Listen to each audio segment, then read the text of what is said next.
Eu sou o Amílcar Correia e este é o P24. João Miguel Tavares sobre a lei dos solos. Falta escrutínio sério e transparência.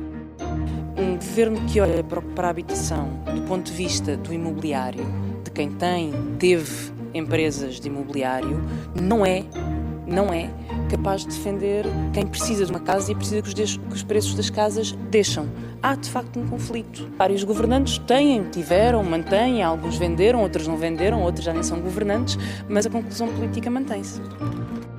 A nova lei dos solos desencadeou uma sucessão de acusações de suspeita e de conflitos de interesse devido ao facto de alguns governantes possuírem participações no setor imobiliário. O primeiro-ministro Luís Montenegro foi o principal visado e deu explicações sobre a sua empresa no Parlamento na sequência de uma moção de censura apresentada pelo Chega. O Bloco de Esquerda afirmou esta semana que a secretária de Estado da Habitação e outros 6 governantes possuíam empresas imobiliárias. Como ouvimos no início deste episódio, no entanto, 3 secretários de Estado e a Ministra da Cultura garantiram ter terminado todas as participações antes de terem tomado posse.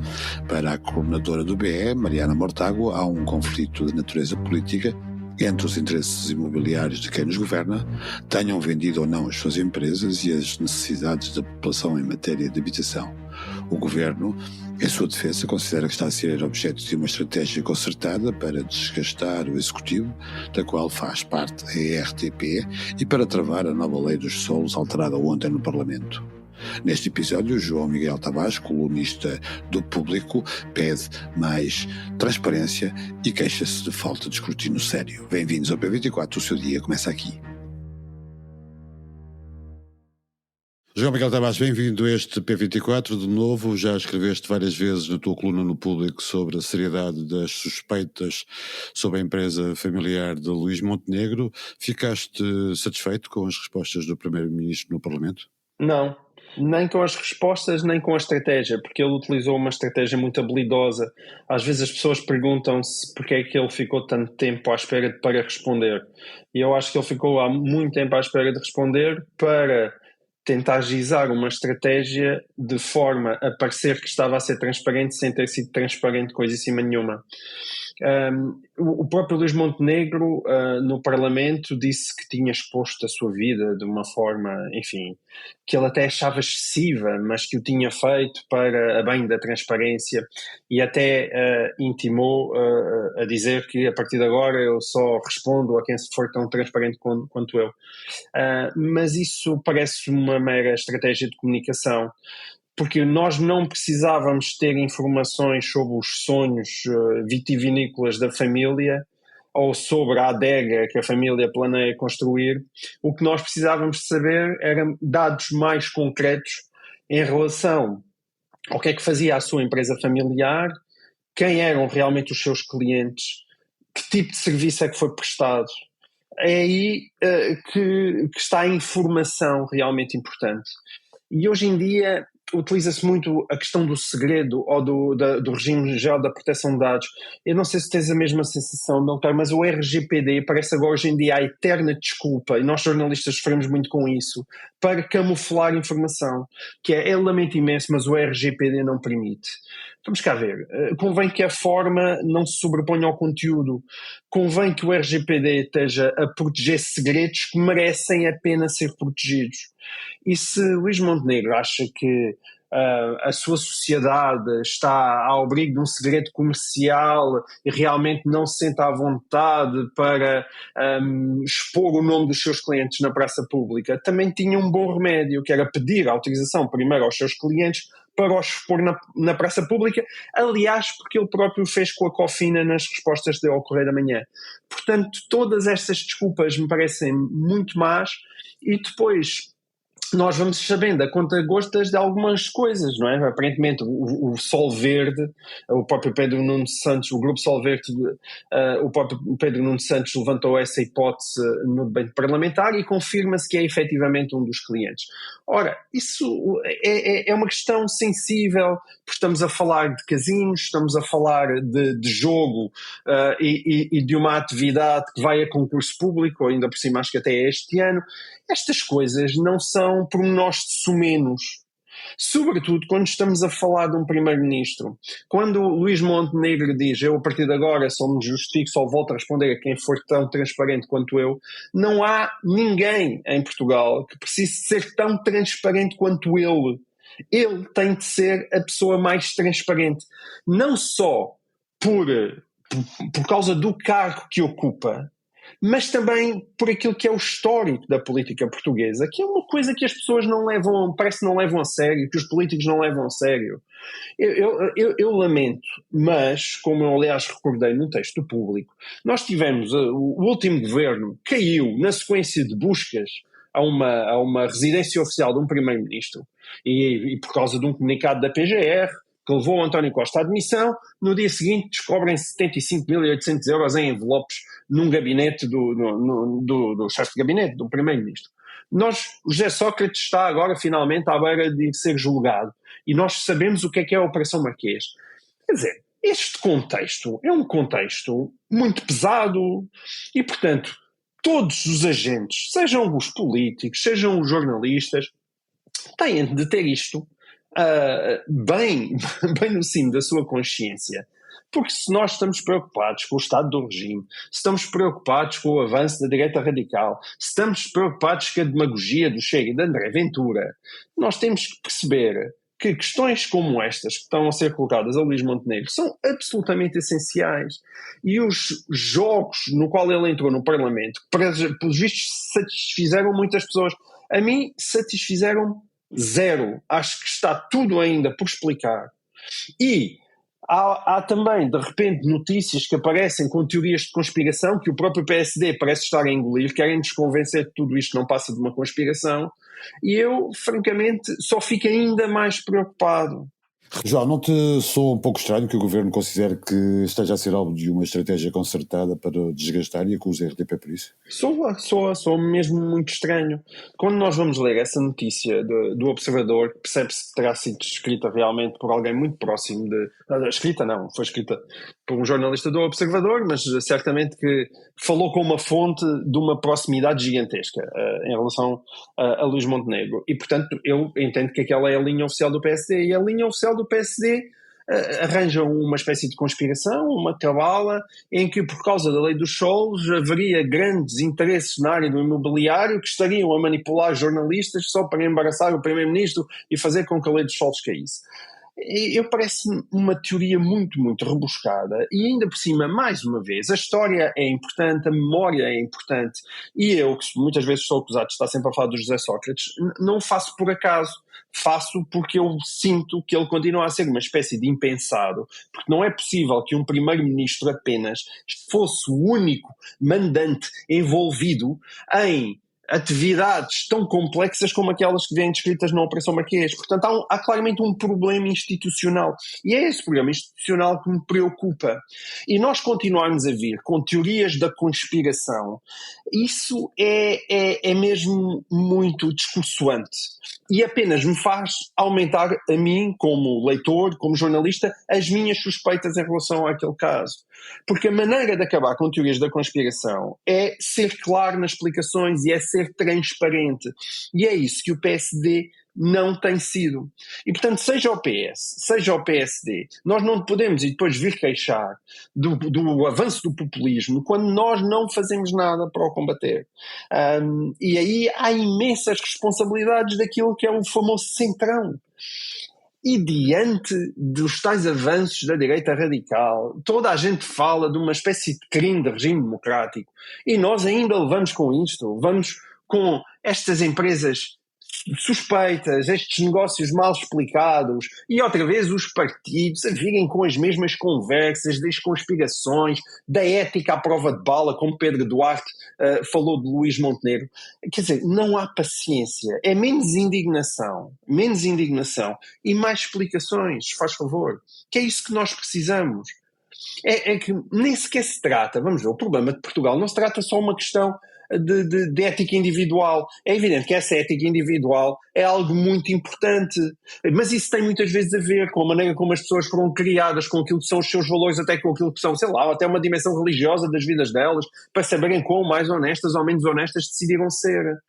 Mas a política não é isso, a política não tem que estar preocupada com isso. A política, a primeira preocupação é, independentemente dos valores éticos de quem está no poder, o que é que nós podemos fazer quando esses valores éticos não são grande coisa.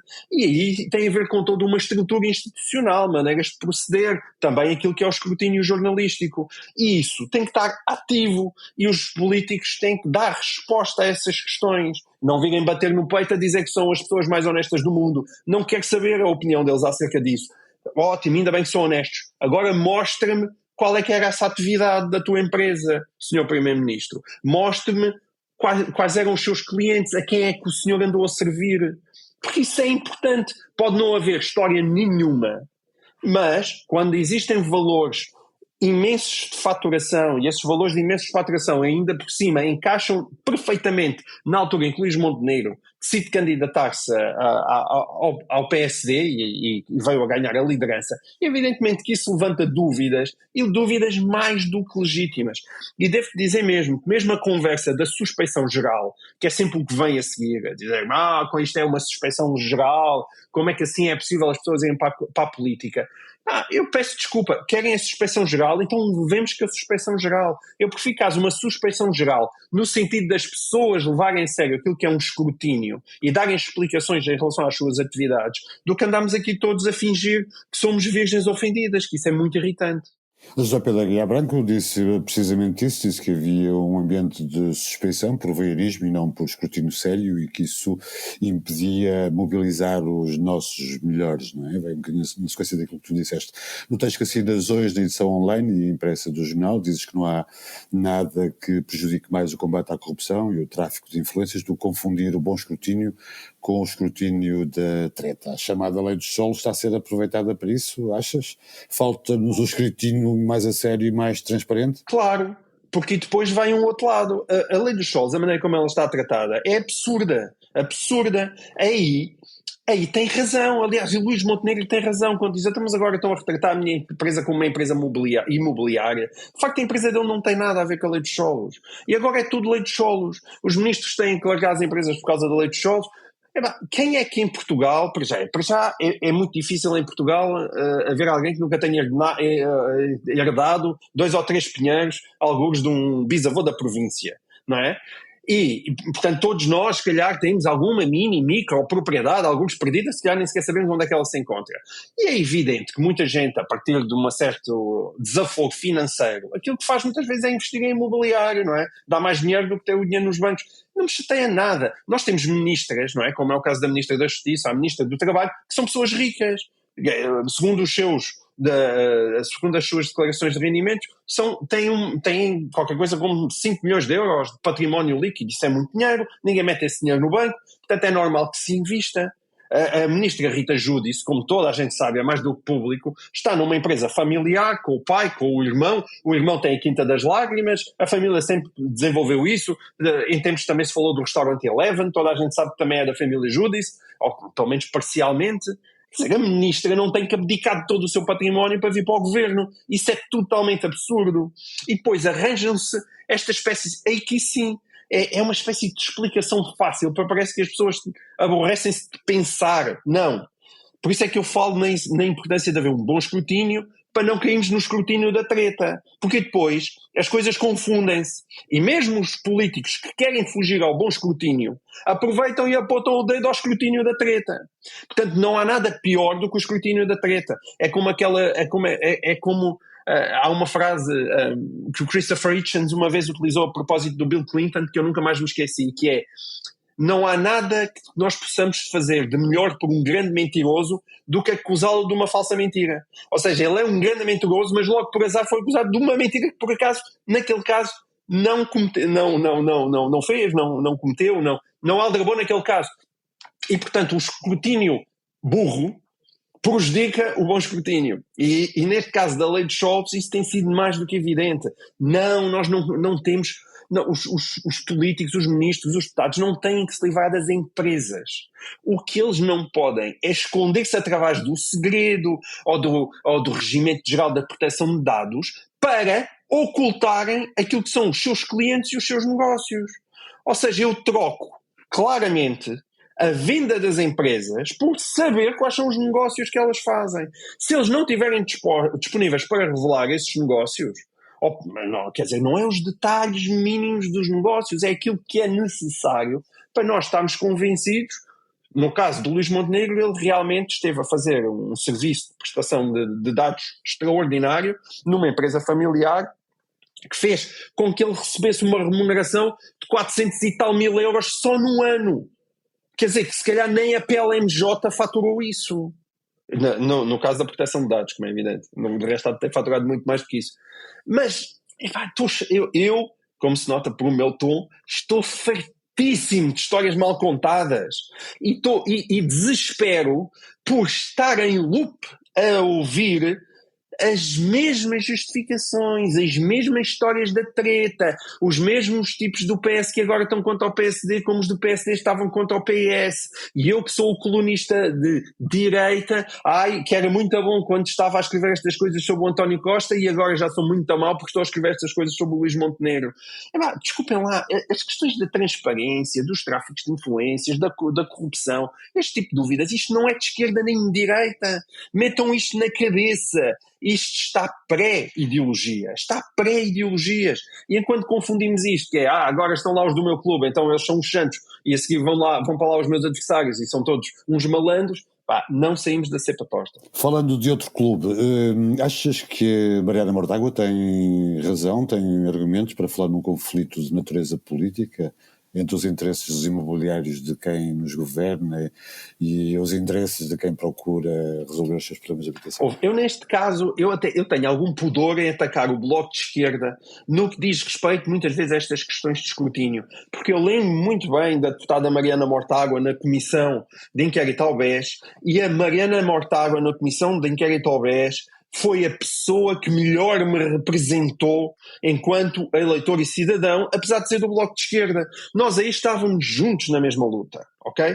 No caso específico da lei dos solos, o que eu acho que a esquerda está a fazer é misturar as coisas. Como eles, na verdade, querem acabar com a lei, estão de facto a utilizar a lei para chegar e bater em políticos e, portanto, vai-se descobrir toda a gente, ou então há imensa gente no Parlamento que tem essas tais imobiliárias. E, portanto, aí eu acho que cai no tal exagero que eu estava a descrever.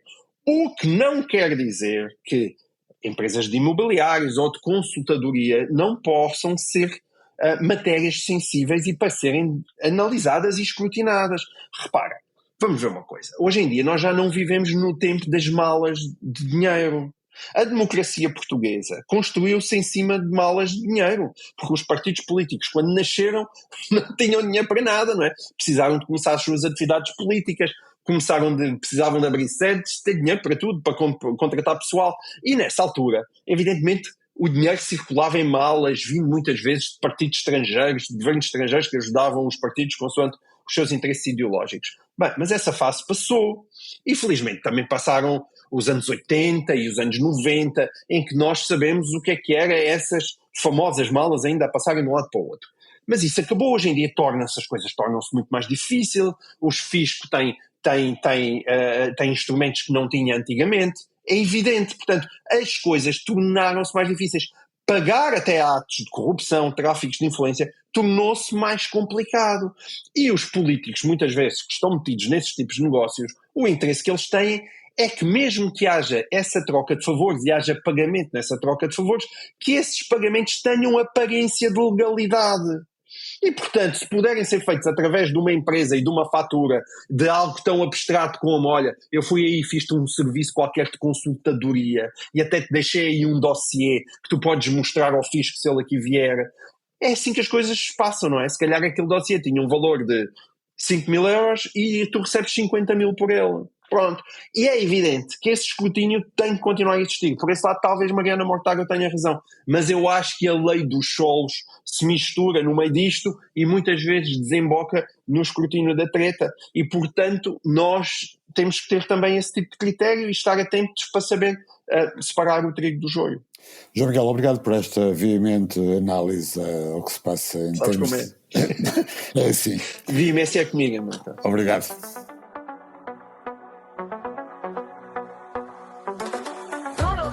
Set you free, bringing the light for all to see. No more tunnels, no more fear. Trump Gaza is finally here. Donald Trump publicou esta quarta-feira na sua rede social Truth Social um vídeo gerado por inteligência artificial que mostra a faixa de Gaza transformada num resort de luxo. Chamando Gaza de Trump um empreendimento fictício, o vídeo altamente polémico e problemático mostra Elon Musk a lançar notas ao ar, Trump e Netanyahu a beber coquetéis de piscina e estátuas de ouro do presidente dos Estados Unidos. Saiba mais em público.pt. Obrigado por ouvir o P24. Voltamos amanhã. O público fica no ouvido.